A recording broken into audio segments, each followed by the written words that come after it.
जानकी वल्लभो विजयते। नमो राघवाय।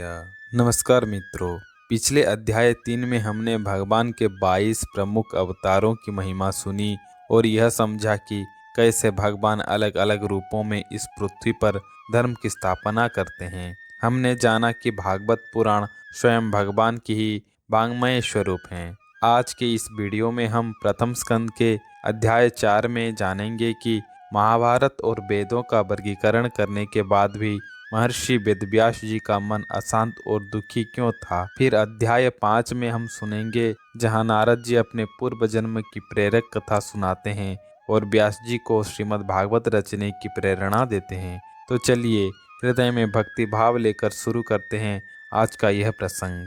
नैमिषारण्य तीर्थ में शौनक जी ने सूत जी से भगवान की कथा विस्तार से सुनने का आग्रह किया। उनके मन में कुछ विशेष जिज्ञासाएं थी, जैसे सुखदेव जी तो परम योगी हैं जो संसार से विरक्त होकर नग्न अवस्था में घूमते थे। उन्हें हस्तिनापुर के लोगों ने कैसे पहचाना? जब सुखदेव जी बन जा रहे थे तब सरोवर में स्नान करती स्त्रियों ने उन्हें देखकर वस्त्र नहीं पहने, क्योंकि उनकी दृष्टि में स्त्री पुरुष का भेद नहीं था। लेकिन पीछे से आ रहे व्यास जी को देखकर उन्होंने वस्त्र पहन लिए। ऐसा क्यों? फिर राजा परीक्षित एक महान सम्राट थे। उन्होंने अपनी भरी पूरी लक्ष्मी और राज्य को छोड़कर गंगा तट पर आमरण अनशन करने का निर्णय क्यों लिया? फिर मौनी सुखदेव जी और भक्त परीक्षित जी के बीच यह दिव्य भागवत संवाद कैसे संभव हुआ? शौनक जी के प्रश्नों के बाद सुत जी ने उत्तर देना आरंभ किया। उन्होंने बताया कि द्वापर युग में महर्षि पराशर और सत्यवती के पुत्र के रूप में भगवान के कलावतार वेदव्यास जी का जन्म हुआ। एक दिन सरस्वती नदी के तट पर बैठे व्यास जी ने अपनी दिव्य दृष्टि से भविष्य को देखा, यानी कलयुग को देखा। उन्होंने देखा कि आने वाले समय में लोग शक्तिहीन, श्रद्धाहीन और कम उम्र वाले हो जाएंगे। लोगों की बुद्धि धर्म का सही निर्णय नहीं कर पाएगा। इसलिए उन्होंने एक बड़े वेद को 4 हिस्सों में बांट दिया ताकि लोग उसे आसानी से पढ़ सके। ऋग्वेद, सामवेद, यजुर्वेद और अथर्ववेद। उन्होंने अपने अलग अलग शिष्यों को एक एक वेद की जिम्मेदारी सौंप दी। व्यासदेव जी इतिहास और पुराणों की जिम्मेदारी सुत जी के पिता रोमहर्षण को दी। व्यास जी बहुत दयालु थे। उन्होंने सोचा कि जो लोग वेदों के कठिन मंत्र नहीं समझ सकते उनका कल्याण कैसे होगा।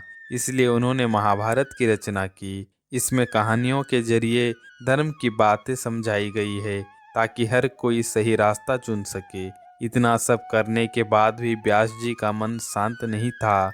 वे सरस्वती नदी के किनारे बैठकर सोचने लगे, मैंने वेदों को बांटा, महाभारत लिखा, हमेशा सच बोला, फिर भी मुझे खुशी क्यों नहीं मिल रही। जब व्यास जी दुखी थे तभी वहां नारद जी आए। व्यास जी ने खड़े होकर उनका स्वागत किया और उन्हें आदर से बैठाया। यहाँ पर अध्याय 4 समाप्त होकर अध्याय 5 आरंभ होते हैं। नारद जी मुस्कुराकर बोले, व्यास जी, आपने महाभारत जैसा महान ग्रंथ लिखा, वेदों का बंटवारा किया और ब्रह्म तत्व को भी समझ लिया, फिर भी आप दुखी हैं। इसका कारण यह है कि आपने अपनी रचनाओं में भगवान श्री कृष्ण के पावन यश का वैसा वर्णन नहीं किया जैसा करना चाहिए था। नारद जी ने बहुत कड़े शब्दों में समझाया, वह वाणी जिसमें भगवान की महिमा नहीं होती वह कौओं के लिए फेंकी गई झूठन के समान है।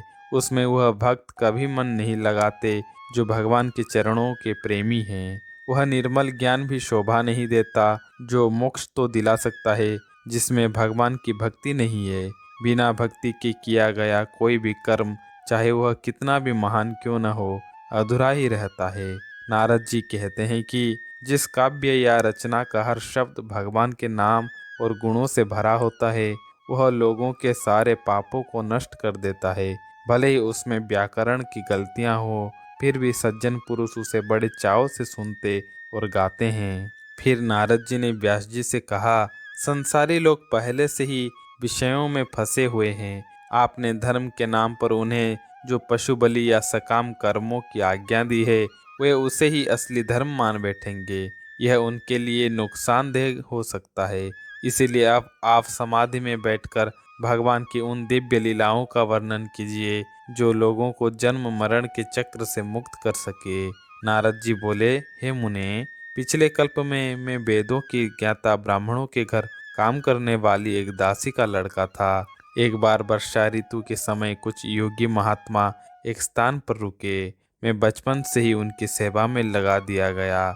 हालांकि मैं बालक था पर चंचल नहीं था। मैं खेल कूद से दूर रहता था, कम बोलता था और महात्माओं की आज्ञा का पालन करता था। उन महात्माओं की अनुमति लेकर मैं उनके बर्तनों में लगी हुई झूठन प्रसाद खा लिया करता था।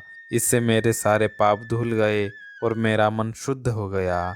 संतों की सेवा और उनके द्वारा पाई गई भगवान की कथाएं सुनते सुनते मेरी रुचि भगवान में बढ़ गई। जैसे जैसे मैं भगवान की लीलाएं सुनता गया, मेरी बुद्धि स्थिर हो गई। अब मुझे यह संसार भगवान की माया जैसा लगने लगा। महात्माओं के सत्संग से मेरे भीतर से रजोगुण और तमोगुण यानी काम, क्रोध, आलस्य खत्म हो गए और हृदय में सच्ची भक्ति पैदा हो गई। जब वे महात्मा वहां से जाने लगे तो उन्होंने मुझे जैसे दीन बालक पर कृपा की। उन्होंने मुझे उस गुप्त ज्ञान का उपदेश दिया जो स्वयं भगवान ने बताया है। उस ज्ञान में मैंने भगवान की माया को समझा और उनके परम पद को प्राप्त करने की रास्ता जान लिया। फिर नारद जी ने कहा, संसार के 3 तरह के तापों की एकमात्र दवा यह है कि हम अपने सारे काम भगवान को समर्पित कर दें। जैसे जिस पदार्थ से बीमारी होती है, वही पदार्थ जब खास दवा की विधि से दिया जाता है तो बीमारी ठीक कर देता है। वैसे ही साधारण कर्म हमें जन्म मरण के बंधन में डालते हैं, लेकिन जब वही कर्म भगवान के लिए किया जाए तो ये मोक्ष दिला देते हैं। नारद जी ने फिर बताया कि भगवान के नामों को बार बार कीर्तन और स्मरण करना ही असली ज्ञान है। उन्होंने भगवान के 4 रूपों के बारे में बताया जिनकी पूजा की जाती है। वे रूप हैं वासुदेव यानी श्री कृष्ण, दूसरा प्रद्युम्न, तीसरा अनिरुद्ध और चौथा शंकरषण। जो व्यक्ति इन मंत्र मूर्तियों के माध्यम से भगवान की पूजा करते हैं, उसी का ज्ञान सच्चा और पूरा है। नारद जी फिर बोले, हे व्यास जी, जब मैंने भगवान की आज्ञा के अनुसार कर्म किए तो भगवान श्री कृष्ण ने प्रसन्न होकर मुझे आत्मज्ञान, ऐश्वर्य और अपनी प्रेमा भक्ति का दान दिया। इसी भक्ति के प्रताप से मैं आज देवर्षि हूँ। नारद जी ने व्यास जी को प्रेरित करते हुए कहा, आपका ज्ञान पूरा है, लेकिन उसे सार्थक करने के लिए अब आप केवल भगवान की महिमा और उनकी प्रेम भरी लीलाओं का वर्णन कीजिए। जो लोग संसार के दुखों में पूरी तरह पीसे जा रहे हैं, उनके कष्ट दूर करने का इसके अलावा और कोई रास्ता नहीं है। बड़े बड़े विद्वानों की जिज्ञासा भी तभी शांत होती है जब वे भगवान के शरण में आते हैं। इति श्रीमद्भागवत महापुराणे प्रथम स्कंदे व्यास नारद संवादे पंचमोऽध्याय। नमो राघवाय।